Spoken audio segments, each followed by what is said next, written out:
Bueno, me presento, soy Javier Illana, soy de la Universidad de Jaén y trabajo allí en el área de Historia Moderna con un contrato FPU del Ministerio. Y bueno, voy a explicar un poco qué es lo que hago exactamente en mi tesis doctoral aplicado a una herramienta, a una fuente muy concreta como lo es la cartografía histórica, como son los mapas antiguos, ¿no? En esta comunicación vamos a desarrollar este concepto tan extraño, ventas jurisdiccionales, que suena tan complejo así a simple vista, ¿no? Lo vamos a desarrollar y lo vamos a aplicar a un territorio concreto como lo es el Reino de Jaén. Pues bien, pasando ya a desarrollo un poco qué es lo que voy a explicar. Primero introduciremos el tema, ¿no? Explicaremos conceptos para después presentar las fuentes que usamos, que como digo constituyen básicamente cartografía histórica, es decir, mapas antiguos a partir de los que hemos trabajado para extraer la información, para después presentar el estudio de caso, el reino de Jaén en la Edad Moderna y cómo afectaron a este reino las ventas jurisdiccionales. Pues bien, voy a tratar de ser breve, dentro de que estamos totalmente fuera de tiempo, ¿no? Y bueno, Es que soy muy eh, tierno con los ponentes, como ves. bueno, lo que vamos a presentar en esta comunicación, vamos a atender a la jerarquía urbana del Reino de Jaén, es decir, cómo estaba organizado el Reino de Jaén, al igual que toda Castilla, ¿no? En la Edad Moderna y la evolución en esa jerarquía urbana organizada en ciudades, villas, aldeas y lugares, después definiremos estos conceptos, y sobre todo cómo a lo largo de los tres siglos, de las tres centurias de la Edad Moderna, entre los siglos XVI, XVII y XVIII, esta distribución, esta jerarquía urbana va a variar, ¿no? Pues bien, con todo se pretende demostrar cómo la configuración de las provincias, en este caso la de Jaén, es en gran medida fruto del proceso histórico, ¿no? Y en concreto de la Edad Moderna, de una serie de procesos que vamos a explicar. Pues bien, las fuentes. Como decía, la fuente principal que hemos utilizado en este estudio es la cartografía histórica. ¿Por qué? Pues bien, se lamentaba el profesor Harley hace unas décadas de cómo los mapas por la historiografía solo eran empleados meramente como complemento ilustrativo, ¿no? Como ilustraciones a sus estudios, y no se había profundizado en estudiar los mapas en sí mismos, ¿no? Los mapas entendidos como fuentes, fuentes que nos omiten información, que reflejan a una sociedad en su tiempo, ¿no? Con todas las subjetividades que ello conlleva. Es decir, los mapas en la Edad Moderna son una ciencia sujeta al poder. Los principales mecenas de la cartografía es el poder. Por lo tanto, como cualquier otra fuente, los mapas lo que nos presentan, lo que representan, está cargado de subjetividad, como después veremos. Bien, en torno a ello hay tres líneas principales a las que ceñirse en el estudio de un mapa histórico. En primer lugar, el contexto del autor, las influencias que recibe por el encargo, ¿no? Con toda esa subjetividad a la que aludíamos, ¿no? El propio contexto del mapa, datos más técnicos en los que aquí no vamos a entrar, pues de temas de escuela cartográfica, de corrientes, de autores, etcétera, ¿no? Y finalmente el contexto social, que es lo que más nos interesa, es decir, la imagen que el mapa, en este caso de la Edad Moderna, transmite de una sociedad en su tiempo y en su espacio, ¿no? Pues bien, son tres los mapas que hemos utilizado, uno correspondiente a cada siglo de la Edad Moderna. El primero de ellos es este que tenemos en pantalla, la descripción del Reino de Jaén ordenada por el doctor Gaspar Salcedo de Aguirre, natural de Baeza y prior de Arjonilla.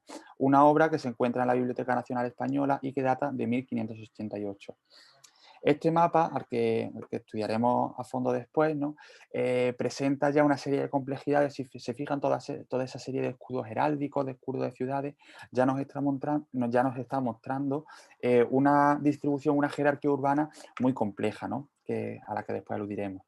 En segundo lugar, este otro mapa del siglo XVII, la descripción del Obispado de Jaén, de 1653, que lo que tiene en común con el anterior es el mecenazgo por parte de la Iglesia. Es decir, tanto este mapa como el anterior, detrás de su encargo están los obispos de Jaén, la diócesis de Jaén, lo que confirma lo que ya anunciábamos antes, ¿no? Como la cartografía fue una ciencia sujeta al poder, en este caso a la Iglesia. No, no así este otro mapa del siglo XVIII, el mapa del Reino de Jaén de Tomás López, ¿no? Mundialmente conocido. Tomás López, firmando en sus obras como geógrafo de los dominios de su majestad, un cartógrafo al servicio de Carlos III y Carlos IV, que será quien realice su famosa, bueno, su enciclopedia, entre comillas, ¿no? Es decir, esta serie cartográfica de todo el reino, de todos los territorios del reino, ¿no? Con la particularidad, y esto nos interesa mucho de cara a nuestro estudio, de expresar muy bien, con mucha, digamos, muy exhaustivo, esa jerarquía urbana a la que hablamos. Vemos cómo en su leyenda pues, distingue ciudades, de villas medianas, de lugares, aldeas, en fin, a todo eso, a toda esa jerarquía urbana que, como digo, nos interesa tanto y a la que ahora vamos a aludir.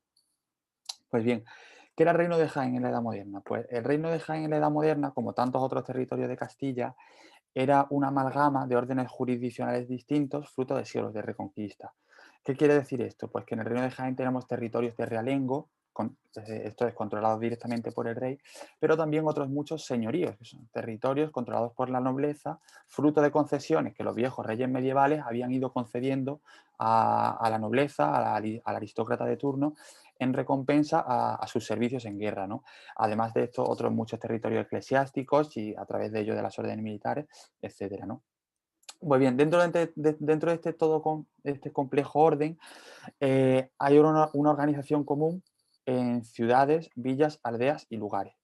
¿Cuál es la característica fundamental de todo ello? Pues el control de las dos primeras, de las ciudades y villas, sobre las dos segundas, sobre las aldeas y lugares. Es decir, las aldeas y lugares, algo similar a lo que hoy son pedanías, ¿no?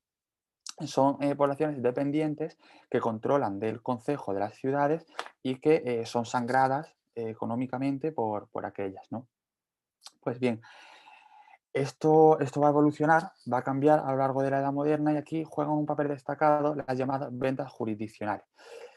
¿Qué son estas llamadas ventas jurisdiccionales? Pues bien, puestas en marcha por el reinado de Carlos V a mediados del siglo XVI, son procesos por los que legalmente una aldea o lugar controlada por una ciudad podía segregarse de ella, podía independizarse, entre comillas, y pasar a constituir una villa independiente, previo pago de un elevadísimo servicio a la corona.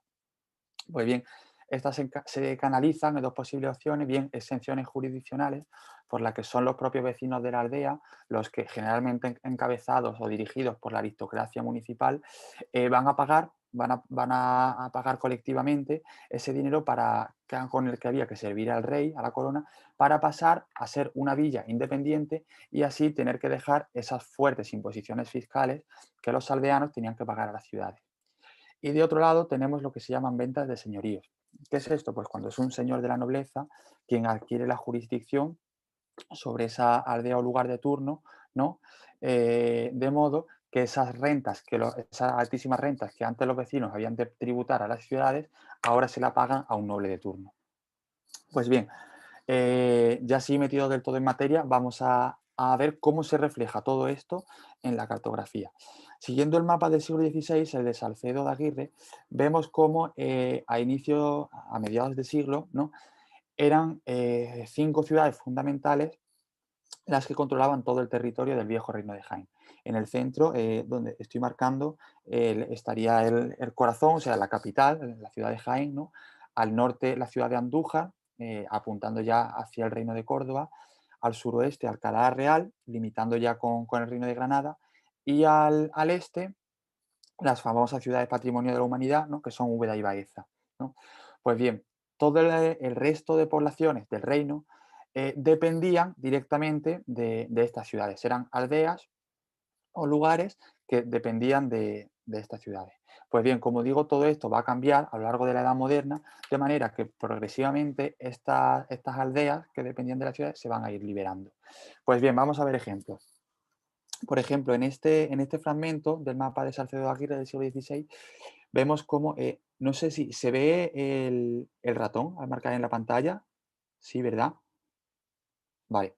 Se ve cómo la ciudad de Jaén tiene un símbolo toponímico en el mapa mucho mayor que las aldeas que la circundan. Tenemos la aldea de los Villares, que en el momento de elaboración de este mapa era todavía una aldea de la ciudad de Jaén, la de Fuerte del Rey, ¿no? La de Torre del Campo, que todas ellas eran aldeas, y si se fijan, se ve la diferencia entre este símbolo toponímico mucho mayor al de las aldeas que se ven representadas con otros símbolos más pequeños. En contraposición, tenemos a la villa de Martos, territorio de encomiendas de orden militar de Calatrava, y que controlaba otra serie de aldeas y lugares. Ven cómo nuevamente se ve esa diferencia entre el topónimo, el símbolo correspondiente a Martos y sus aldeas de Jamilena y la de Torredonjimeno en este caso. Pues bien, en este otro caso, en el mapa del siglo XVII, trasladándonos a las ciudades de Úbeda y Baeza, vemos nuevamente cómo se representa esa jerarquía a través de la simbología toponímica, ¿no? Vemos una representación de la ciudad de Baeza, de la ciudad de Úbeda, que aparecen representadas como ciudades mayores, ¿no? Y alrededor, pues tenemos a toda una serie de aldeas lugares y villas que aparecen representadas todas con una simbología menor. Si bien, aunque tenemos, por ejemplo, a Rus o a Bejíjar, que eran aldeas de esta ciudad de Baeza, tenemos aquí a Linares, que era una villa que ya se había independizado, ya se había emancipado. Si bien aparece todavía representada en el mapa con la misma toponimia de las aldeas. ¿Por qué? Pues bueno, hay dos posibilidades. Bien, el desconocimiento por parte de los autores, es decir, que les fuera totalmente ajeno el hecho de que las ciudades, de que controlaran más o menos aldeas, o bien, al contrario, el hecho de que en un mapa encargado desde la Iglesia, en el que lo que se pretende es remarcar el dominio urbano, el dominio de las ciudades de la diócesis, ¿no? El orden jurisdiccional por debajo de las ciudades, pues les es totalmente ajeno. Esto ya es totalmente distinto en el siglo XVIII, en el mapa de Tomás López, donde, como veis, la ciudad de Andújar está representada nuevamente con una simbología mayor.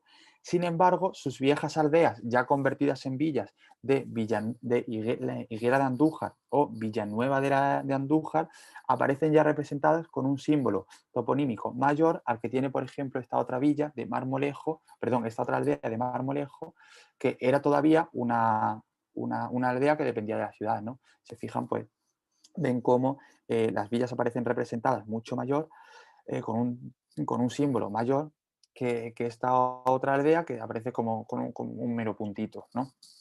Tal es la actualización de los mapas de López que el año en el que se emancipa la aldea de Villanueva de Andújar y se convierte, adquiere la categoría jurídica de villa, es el mismo año de este mapa, 1787, y ya aparece representada como villa.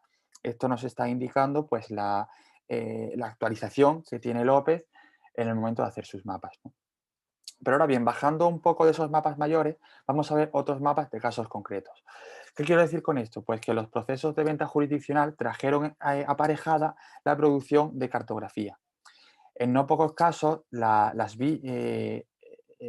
emancipación de estas villas dio lugar a pleitos, a conflictos con las ciudades que lógicamente no veían con buenos ojos cómo las aldeas que antes le tributaban se les independizaban, ¿no? Se les emancipaban. Esto dio lugar a que los propios concejos de las nuevas villas encargaran mapas, encargaran cartografía con el fin de delimitar, de reconocer sus términos municipales. Es el caso de este mapa de Pegalajar, aldea segregada de Jaén, en 1558, y que en este mapa, de un año después, de 1559, reconstruye cómo era su término municipal. Si os fijáis, con toda la mojonera, es decir, con la delimitación, con topónimos, atalaya de tal, puerta de tal, en fin, tratando de señalizar cuál era exactamente el perímetro de estas nuevas villas, ¿no? Este mapa es del Archivo General de Simancas, Valladolid. Y asimismo, este otro mapa corresponde al siglo XVII, a Castillo de Locubín, cuando el aristócrata, el noble Antonio Álvarez de Bohórquez, marqués de los Trujillos, compra a la ciudad de Alcalá Real esta villa, ¿no? Para establecer allí un señorío, como veíamos antes. Pues bien, si os fijáis, se realiza una delimitación perfecta, ¿no? Con toda su medición, con topónimos como ríos, como montes, ¿no? Que marcan dónde estaba el término de esta villa que se había segregado de la ciudad de Alcalá, en este caso, para pasar a constituir un territorio nobiliario. Y bien, acabo. Lo que he querido básicamente en esta comunicación es mostrar cómo los mapas históricos no son meramente un elemento ilustrativo, no son meramente una ilustración para el discurso del historiador, sino que pueden ser fuentes en sí mismas que nos aportan, que nos reflejan a una sociedad en su tiempo. Y en ello, esto es lo que he querido aplicar al tema de mi tesis doctoral, una tesis doctoral que realizo en la Universidad de Jaén, que me dirige el catedrático de Historia Moderna José Miguel Delgado, ¿no? Bueno, una tesis en la que estudio todo esto que hemos visto aquí, estos procesos jurisdiccionales urbanos tan complejos y que he reconstruido a través de la cartografía. Y nada más, sé que estoy fuera de tiempo, así que muchas gracias.